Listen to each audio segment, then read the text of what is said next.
You tell me what's the story. Take a look. Oh, Donald Trump. I don't like Oh, him. Black Power. It was a Donald Trump book signing. Oh, Russia, Ukraine. Oh, gosh. Saudi Arabia? Donald Trump is embarrassing us all over around the world. Yes. Yes. And that has been the story since Trump was born. The story is President Trump schooling the world on the art of the deal, or as he so eloquently puts it, You have to get people in, grab them, hug them, kiss them, and get the deal done. Kiss him. yes, the non-consensual groping, that's what makes the deal art. President Trump's first order of business was ending the Russia-Ukraine war. Before peace talks officially began, what did our deal-maker-in-chief demand from Ukraine? Half of all of their natural resources, right? In exchange for American support, Trump demanded a 50% share of Ukraine's revenue from critical minerals, oils, gas, their ports, and infrastructure. Peace talks kicked off in the Middle East and Saudi Arabia, AKA the Switzerland of the Middle East. Who was invited to the table? Russia. And more importantly, who was not invited? Not Ukraine. This is like, say it's your birthday. Yeah. We want to surprise you. Yes. We all get together at your apartment. We do not invite you. And then on top of it, surprise, we took half your shit. Donald Trump lives by one song. It was a Beach Boys hit back in the day. Aruba, Jamaica, Panama, I'm gonna take you. Bermuda, Bahama, Greenland, come home to your mama. Key Largo, Toronto, Trudeau, why don't we go? Off the Mediterranean Sea, there's a place called Gaza Lago. That's where we've gotta go to get some USAID. Did you write that? I did. You did. We're supposed to prepare a song because, honey. We can freestyle we a can song do it. right here. You've been a big supporter of Ukraine. I have. So when Trump blamed Russia for attacking Ukraine, surely you spoke out on the floor of Congress. I actually did speak out in support of Ukraine. Look, this conflict needs to come to an end. I think we can all agree on that.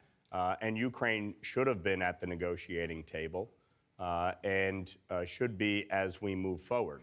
But that ultimately, there's going to have to be a negotiated settlement. To be fair, let's check in with the Russian media to see what they're saying about Trump and Putin. Это хороший день для нашей политики, для нашего руководства, для нашей дипломатии и для нашей страны, да. Russian deal or no deal is some crazy shit. It looked like you die if you guess the wrong money case. Goodness gracious. Trump has fudged many details about the war in Ukraine, but his biggest whopper might have been the false claim that Ukraine started the war with Russia. Of course, the Republicans, they are the party of Reagan, and they've been famously anti-Russia for decades and decades. So selling out the West to Putin must have bothered some Republicans. Mike, you're an elected Republican. Do you have any thoughts? As far as I'm concerned, Vladimir Putin needs to be beat back in and out of Ukraine. There has to be a negotiated settlement here, which is why it's so critical to get Zelensky to the table with Putin. Okay, so we know how Mike feels as a Republican on this matter. Let's see how some of his colleagues feel. He makes Jeffrey Dahmer look like Mother Teresa. Why Mother Teresa catching strays?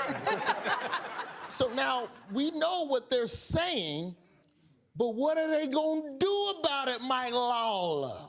This conflict occurred under Joe Biden. Oh, so it's Biden's fault. It is. Oh, If you- okay. Oh, snap. It is. Oh, snap. That's right. Oh, Is your position now that we should give Ukraine all the weapons and they should be used as far into Russia as possible? My position early on was that. But no, I'm saying now, though. My position early on was I know, but that now, do you they think should we have should? been I know, able- but now, do you feel like we should give them all the weapons and let them just strike as far into Russia as they want? Because it seems to be what you're advocating that Biden should have done. No, they should have been. Right, but now. Earlier on, they should have been allowed. Yeah, but now, what should they do?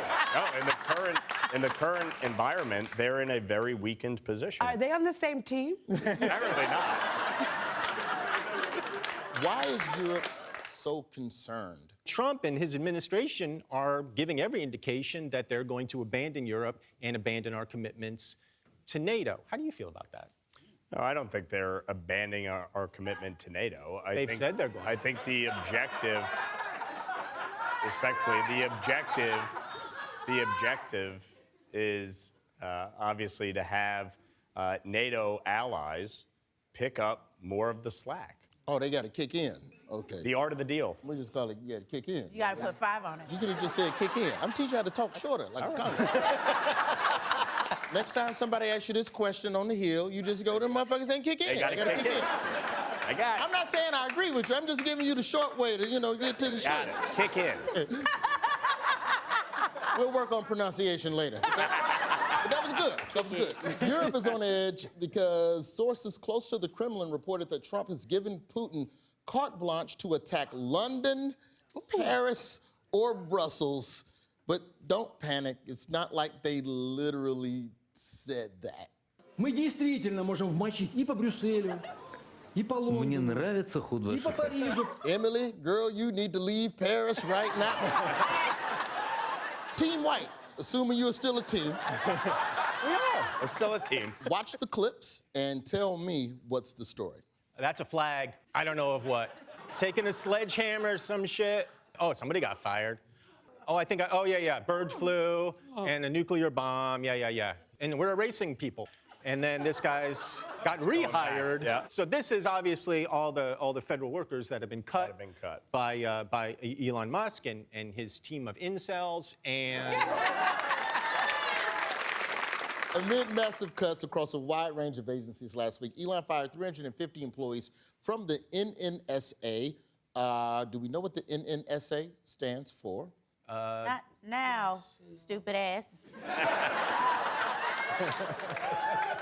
The NNSA is the National Nuclear Security Administration, an organization in charge of safeguarding our nuclear stockpile. So, the administration made major sudden cuts to the nuclear weapons infrastructure. Question to you all, how did it go? Not well. NBC News has obtained an email sent to employees of the National Nuclear Security Administration. It says in part the termination letters for some NNSA probationary employees are being rescinded, adding that officials do not have a good way to get in touch with those personnel.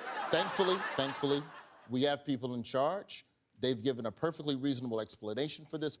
Here's Stephen Miller with the answer. Why are you not celebrating the cuts, the reforms that are being instituted? Every day that no action is taken, the entire salaries of American workers that are taxed disappear forever. Stephen, let's calm down. We're not having a debate. There's no reason about whether there are places. You are clearly trying to debate me, and I will be as excited as I want to be about the fact that we are saving Americans billions of dollars.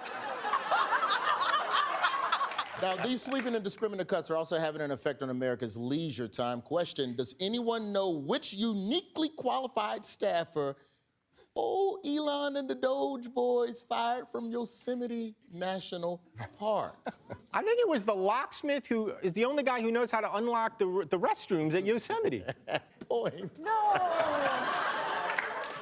Under major Doge cuts to the national parks, Yosemite fired the only locksmith on staff, apparently the sole employee with keys and the institutional knowledge needed to rescue visitors from locked restrooms. I don't want to die on a toilet in Yellowstone Park. Even though Trump said that Medicare and Medicaid were safe, he's on Truth Social encouraging Congress to pass his tax cuts in, quote, one big beautiful bill.